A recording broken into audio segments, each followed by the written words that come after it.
Welcome to the Birds vs. Boys Game Day Reaction Show, Week 12. Eagles win 40-33 and improve to 10-1 after their win against the Packers on Sunday Night Football. If you were an innocent bystander, somebody who wasn't a Packers or an Eagles fan, you probably enjoyed that game quite a bit, seeing as it was nationally televised. A lot of points, a lot of momentum swings, weird plays like long kickoff returns, interceptions, fourth and inches stands. We even had a Jordan Love appearance. So you probably got a little bit of everything, including the over, which hit in a hurry in the first half. All in all, an exciting game, I would say, considering the amount of points that were scored and the amount of just storylines that you could gather and garner from this game. But I think the storyline that we're going to get to again and again and again as we go through today is Jalen Hurts, who is just now squarely in the MVP conversation. So let's get back to how the game started. The Eagles go up 13-0 early on their first drive. They go up 7-0. They get the ball first, which is rare for them. Two long runs by Jalen Hurts. Packers just totally lost contain, and there was just nobody on one side of the field to even attempt to tackle Jalen Hurts, which would prove to be hard for them at some points. But at this point, there was nobody there to do so.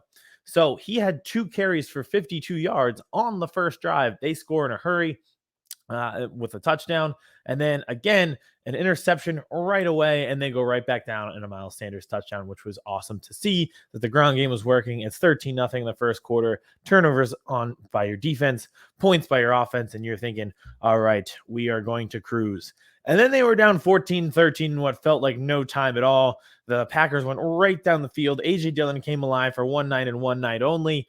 It was like people are posting their made up concerts, their lineup festivals based on what they listen to. And I see a lot of like Prince, Mac Miller, stuff like that. It's these one night only performances. That's what we got from AJ Dillon. I don't know where this was for the past 12 weeks, but now one night and one night only. He is back. So they went down the field in a hurry. The Eagles get stuffed on fourth and inches, which is very rare for them on the QB sneak, which has been hitting at like a 90% clip, which has been pretty remarkable to watch and just know what's coming. But that time they get stuffed. The Packers score right away, and it's 14-13. As we look ahead, it's going to be 20-20. And that's where I think the game just kind of ended because Jalen Hurts was just like, you know what? I think I'm done. I think the game's over because I said it's over. An impressive late series or late half drive that ended in a touchdown pass to Quez Watkins to give them the lead and momentum going into halftime at 27-20. And I think what's going to come out of this game is obviously the rushing attack, both by Jalen Hurts and the Eagles overall. But on that play, I mean, what an absolute dime to the corner of the end zone with no time to spare. You're thinking, all right, let's come out of this with a field goal, 23-20. We have the lead going into halftime after all that. And instead, it's Jalen, again, just making plays and just, people are going to come out of this. And I posted a tweet the other day that went viral, and it was talking about Jalen Hurts being the guy after leading them to victory against the Colts. And people were saying, oh, he's a running back. Yeah, I mean, he can utilize his legs, but on a throw like that, wow. I mean, you couldn't have drawn it up better than that. So they go into the half of 27-20. They pick off Aaron Rodgers twice in the first half, including what is probably going to get overlooked because so much stuff happened in this game in terms of the game itself. C.J. Gardner-Johnson goes out, rib injury. I'm not sure. I've lacerated my spleen before, and I was doubled over just like that, where I was like, I don't think I can walk like I thought I was going to be able to. So I don't know if I'm sure it's like broken ribs, cracked ribs, something like that. Hopefully not any organ damage. He leaves the game. You're thinking, oh, this could be a disaster. And at one point it was. But how about Reed Blankenship coming into the game and picking off Aaron Rodgers, undrafted rookie, picking off Aaron Rodgers. That's definitely a storyline there. And I've always said, been a huge Reese Battleship guy this entire time. So good for Reese for picking him off. I know later in the game he would get lost, take a bad angle on Christian Watson, who can fly, which would lead to a touchdown. But 2 interceptions of Rodgers in the first half. You've got the lead 27-20 going into the half. And they kind of just took over from there, which is what you want to see. They did it on the ground game. The defense came out, and we'll get into the defense because they did give up 33 points. So we got to talk whose fault. Is it their fault at all? Things like that. I have an interesting answer on whether the defense is good, but they did get a 3-and-out to start the second half, and it kind of set that tone to just like get the ball back to Jalen, which is what we talked about last week. It's like you trust Jalen, so just get him the ball back, let him score, Let him make your lives easier, which is exactly what happened. So the Eagles would score a touchdown, go up 34-20. You're thinking at that point, all right, we're cooking. We're up 2 touchdowns. You never fully got to 100% calm in this game. That was for certain until they recovered an onside kick and then got a first down after that. There was a nice touchdown pass to A.J. Brown, who I will say there was a fumble by A.J. Brown. It was one of the few times the Eagles got stopped. It was going to be a field goal. It was going to be points anyway. It's the second straight week where he's had a fumble that takes points away and swings it to the other team. He talked after the game. He was throwing up so hard that it burst a blood vessel in his eye. And if you haven't seen the video, there is visual proof. I would go and take a look at it. It was, let's just say I forgive him. And if you think you're having a bad Monday, you're not having as bad a time as A.J. Brown was last week when he was sick, because that sounds disgusting to be in that much pain that your eye blood vessels pop from throwing up. That sounds like the worst thing that could happen. So I guess I forgive him for the fumble back-to-back weeks. We talked about it. He's not Justin Jefferson, so we kind of just like pretend like we are off the hook for not drafting Justin Jefferson. I don't know why we do that. We should have still done that. But I think he didn't look great yesterday. He didn't look heavily involved. I thought there were plays where Jalen was taking off because people weren't getting separation. He did catch the touchdown though, which was great. And then obviously the fumble, but at least like that gives you some calmness in terms of like, all right, there's a reason why he wasn't performing well. There was a reason why he missed blocks and fumbled and all this stuff. And it's like, yeah, if I lost 10 pounds being sick, I don't think I'd be that effective either on a football field. When I was sick and lost 10 pounds, I wasn't effective in day-to-day life, let alone running around with 11 grown men trying to take my head off. So I get it. I totally get it. Luckily, last night, it was all about the ground game. Let's get into that now, because that is what took them home last night. 310 yards rushing. It's the most since 1949. Jalen Hurts had over 150 yards. He's the first quarterback to do so, have 150 on the ground in the air with 2 touchdowns since Colin Kaepernick in 2012. The numbers are staggering. Like we said, over 300 yards rushing, 150 of those were for Jalen Hurts. How about Miles Sanders, season high in rushing for him with over 130? He had 2 touchdowns on the ground as well. Kenny Gainwell had a touchdown. He was able to run successfully. They were creating craters. Those weren't holes. The offensive line is getting their credit as they should. Jeff Stoutland is getting his credit as he should. Just nobody take him from us. One of the unsung moments of the Nick Sirianni era is their ability to keep Jeff Stoutland on this coaching staff and coach these guys up. You know what he's done for a young Landon Dickerson, for Jordan Mailata, who was transitioning from rugby to now playing left tackle in the NFL, which makes it even more hilarious that this guy has a great singing voice. Like, how are you good at this many things? Like, leave some for us common guys. So they just did a phenomenal job. Like I said, there were times when Jalen took off and he forced 4 tackles. I was watching one where Quay Walker, who I think is really good. I liked his athleticism, his speed. He made him miss.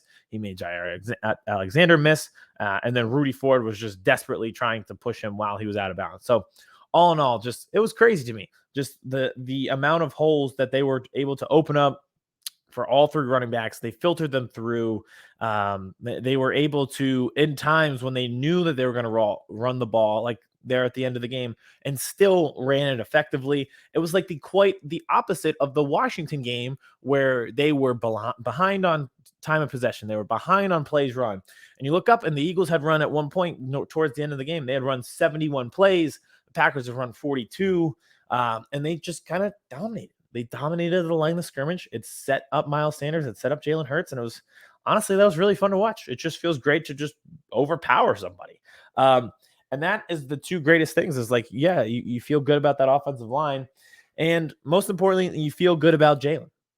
They scored 40 points. They scored almost every time they touched the ball. And there are times, even in a game where they scored 40, where things look like they weren't going well. They've gotten no production out of the tight end position since Dallas Goedert got injured. There were times where A.J. Brown was sick, so he wasn't as effective. So it's harder to get the ball downfield. Last week, it wasn't the best offensive line performance like it was this week. But Jalen Hurts is like a lighthouse in a storm for ships. He is just the guiding light where he says, all right, here I am. Let's take us home. That is what Jalen Hurts does. He just wins. He just calms them. He just makes plays to win games. He did it again last night and did it this time in an impressive insanely stat efficient fashion, breaking Michael Vick's single game rushing record as an Eagles quarterback. So, all in all, I am just thrilled with what I saw from the offense because I think we'll talk about the defense here in a second and the special teams and everything that went into that. But I think there's people who are walking away today saying they gave up 33 points. They could have put this team away. And I think overall, I think people are like, that's a B plus. That's a 9 out of 10 performance. Like they won and they're 10-1, and that was light years better than what we saw against the Colts. It was a million times better than what we saw against the Commanders. But they gave up 33 points. There are moments where they couldn't put them away. But I think my biggest thing is these past 2 weeks, the Eagles have been shooting themselves in the foot with penalties, with big turnovers. You go back to that Washington game, there were 3 turnovers and technically 4 on offense. There are penalties. Last week, they just felt like there was no rhythm to the offense at all. We talked about them, and it felt like they were guessing at times, which was just rough to watch. They couldn't get anything going, and when they did, they would back themselves up with a penalty or a turnover. And then this week, they come out, they score 40, and there was really no path of resistance.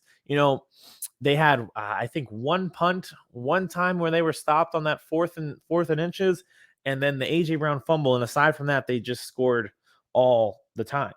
And that is what's most important to me is they were able to get points every time things got dicey. They were able to get out to a lead early. They were able to run the ball effectively late for points. And I that's my biggest takeaway is they, for 2 weeks, I was like, is this offense different than what we thought? Are they not as good as what we thought? And they were like, oh yeah, here's a 40 burger. So that made me feel really confident and really just excited in them going forward. Now, the defense, I will take any opportunity to blame Jonathan Gannon for issues. I thought that the defense didn't play great, but they also weren't put in great positions. And it's a second straight week that they weren't put in great positions.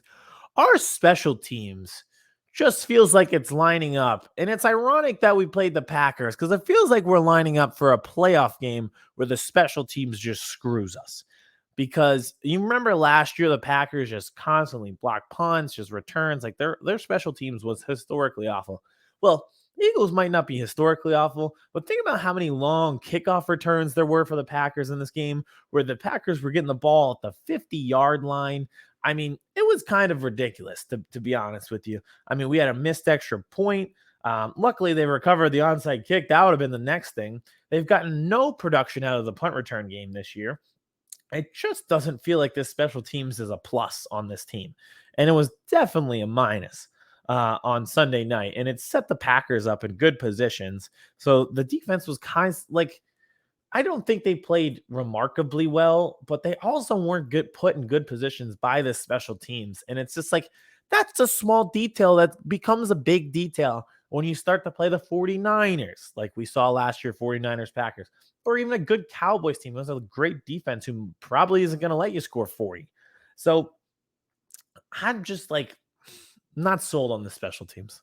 And like I said, I love to blame Jonathan Gannon. I wish I could this time. There were times where, yeah, I guess I could. But at the same time, it's like 2 straight weeks of putting them in bad positions. But I think all in all, they did a really effective job. And Aaron Rodgers leaves with the oblique, so that was a little bit odd. You saw Jordan Love come in, and he actually looked pretty good. They were able to move the ball, and I thought the Eagles were just playing passive defense. They gave up the touchdown to Christian Watson. Reed Blankenship kind of takes that bad angle, and Watson's off to the races. But they effectively got pressure on the interior.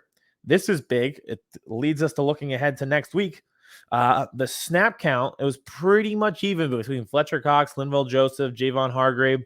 So we'll see. That's an interesting dynamic that Linval Joseph 2 weeks in is getting the same amount of snaps. But I mean, if you're productive, you're productive. And that's all that we can ask for. And that's all that we want. And John Clark, after the game, said he saw Jordan Davis jogging through the tunnel.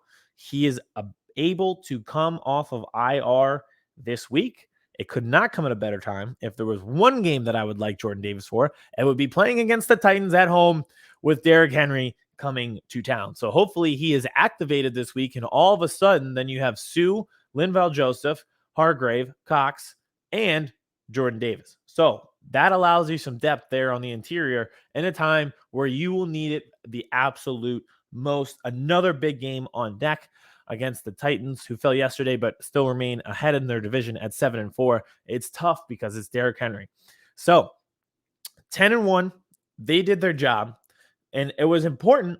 Again, Jalen Hurts just leading them home in a week where it's essential for them to win, to pace themselves. Your biggest threat in the conference, the Vikings, won on Thanksgiving. Your biggest threat in the division, the Cowboys, also won on Thanksgiving. You keep pace with them.